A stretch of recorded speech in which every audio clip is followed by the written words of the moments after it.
RMS Titanic, जो अपने जमाने में दुनिया का सबसे बड़ा और लग्जरी जहाज था। 10 अप्रैल 1912 को साउथहैम्पटन इंग्लैंड से न्यूयॉर्क के लिए अपने पहले सफर पर निकला। बड़े बड़े इंडस्ट्रियलिस्ट और एक्टर से लेकर इमिग्रेंट्स तक, बिजनेसमैन से लेकर आम लोगों तक, इस जहाज में 2240 के करीब हर तरह के लोग मौजूद थे, जो एक बेहतर जिंदगी की तलाश में अमेरिका जा रहे थे। पैसेंजर्स के अलावा टाइटैनिक को अलविदा करने वाले लाखों लोग पोर्ट पर मौजूद थे। ना ही पैसेंजर्स को, ना ही शिप के क्रू को, और ना ही उन अलविदा करने वाले लोगों को ये मालूम था कि अब से कुछ ही घंटों बाद कुछ ऐसा होने जा रहा था जो पूरी दुनिया को हिला कर रख देने वाला था। टाइटैनिक की कंस्ट्रक्शन 1907 में व्हाइट स्टार लाइन कंपनी ने शुरू की थी, जिसे 1200 दिनों की कोशिशों और 2000 वर्कर्स की दिन रात की मेहनत के बाद बनाया गया था। इसे बनाने में उस वक्त $7.5 मिलियन का खर्चा हुआ था, जो आज के वक्त $198 मिलियन बनते हैं। ये जहाज लंबाई में 269 मीटर लंबा, चौड़ाई में 28 मीटर तक चौड़ा और 53 मीटर तक ऊंचा था। इस जहाज को बनाने वाले लोगों का ये कहना था कि ये अनसिंकेबल है, यानी ये कभी न डूबने वाला जहाज है। लेकिन अपने दौर का सबसे लग्जरी, सबसे महंगा और कभी न डूबने वाला ये जहाज आखिर किन वजहों और किन गलतियों का शिकार हुआ था, जो आज ये समंदर की गहराइयों के खौफनाक अंधेरों में 3800 मीटर नीचे पड़ा हुआ है।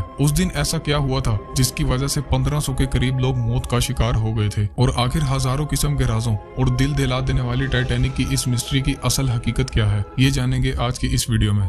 10 अप्रैल 1912 को दोपहर के 12 बजे टाइटैनिक ने अपना पहला सफर शुरू किया था। उस दिन अटलांटिक ओशन बिल्कुल सुनसान और खामोश था, और किसी भी किस्म के समुद्री तूफान के आने की कोई भी वार्निंग नहीं थी।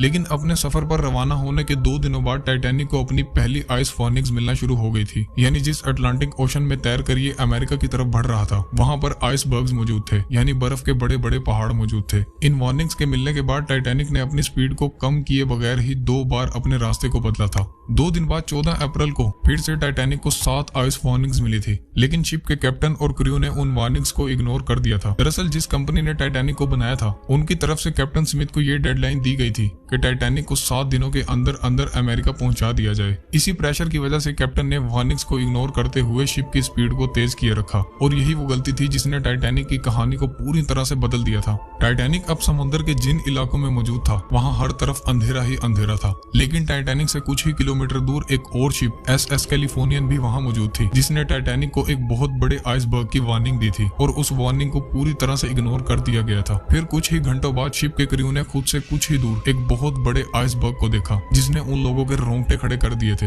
ये आइसबर्ग 400 फीट तक लंबा और 100 फीट तक ऊंचा था। जब तक इस आइसबर्ग की खबर कैप्टन तक पहुंचती, तब तक बहुत देर हो चुकी थी। टाइटैनिक के इंजन को फौरन बंद कर दिया गया, और साथ ही जहाज का रुख बदलने का भी ऑर्डर दे दिया गया। बेशक कैप्टन और क्रू ने आइसबर्ग से बचने की पूरी कोशिश की थी, लेकिन शिप का आइसबर्ग से फासला इतना कम रह गया था कि हर की गई कोशिश बिल्कुल नाकाम हो गई थी। ठीक 11:40 पर आइसबर्ग टाइटैनिक से टकरा गया। आइसबर्ग के टकराने के बाद शिप की बॉडी पर एक 13 फीट तक बड़ा क्रैक पड़ गया था, जिसकी वजह से शिप के निचले फ्लोर्स में पानी भरना शुरू हो गया था। टाइटैनिक आहिस्ता आहिस्ता समुद्र में डूबता जा रहा था। जहाज में हर तरफ अफरा तफरी का आलम मच गया था, और हर किसी को अपनी जान बचाने के लाले पड़े हुए थे। शिप पर मौजूद कई लोगों ने पानी में छलांग लगा ली थी, और बहुत से लोग लाइफ बोट्स पर सवार हो गए थे। कुछ ही घंटों बाद एक शॉर्ट सर्किट की वजह से टाइटैनिक की पावर भी बंद हो गई थी, और अब हर तरफ बिल्कुल अंधेरा हो चुका था। थोड़ी ही देर बाद टाइटैनिक 2 हिस्सों में टूट गया था, और देखते ही देखते पूरा समुद्र के अंदर डूब गया था। इस हादसे में 1500 लोग अपनी जान से हाथ धो बैठे थे, और 700 के करीब लोग जिंदा बच गए थे, जिसमें ज्यादातर बच्चे और औरतें थी। टाइटैनिक के कैप्टन स्मिथ आखिरी वक्त तक लोगों की मदद में मसरूफ रहे थे, और आखिर में वो भी अपनी जान से हाथ धो बैठे थे। वार्निंग मिलते ही टाइटैनिक ने इमरजेंसी हेल्प के सिग्नल्स भेजना शुरू कर दिए थे, लेकिन जब तक कोई शिप वहां पहुंचता, तब तक बहुत देर हो चुकी थी।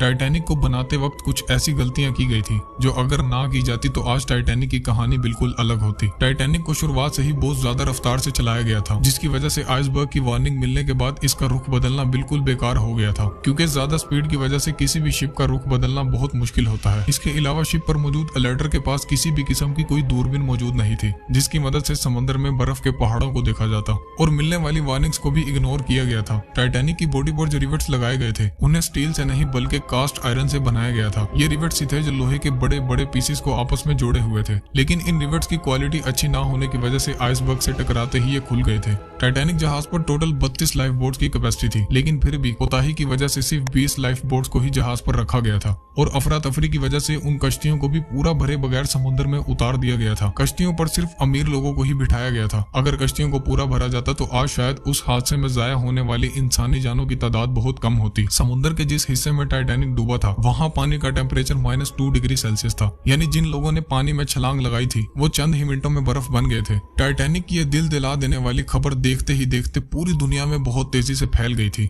टाइटैनिक अपने पीछे इतनी मिस्ट्रीज, इतने राजों और इतने सवालों को छोड़ गया था, जिसे ढूंढने के लिए और उन सवालों का जवाब तलाश करने के लिए दुनिया भर के साइंटिस्ट और रिसर्चर्स दिन रात कोशिशों में लगे हुए थे। पूरे 73 सालों बाद टाइटैनिक को समुद्र की 4000 मीटर की गहराइयों से ढूंढ लिया गया। अब टाइटैनिक की मिस्ट्री को सुलझाने का वक्त आ चुका था। रिसर्च के दौरान साइंटिस्ट को ये मालूम पड़ा था कि आइसबर्ग से टकराने के अलावा भी उस रात टाइटैनिक के साथ कुछ और भी हुआ था। टाइटैनिक की इस मिस्ट्री के बारे में हम अगली वीडियो में जानेंगे कि रिसर्चर्स को आखिर ऐसा क्या मिला था जो टाइटैनिक की कहानी को ही पूरा बदलने वाला था, और उस दिन हकीकत में टाइटैनिक के साथ कुछ और क्या हुआ था।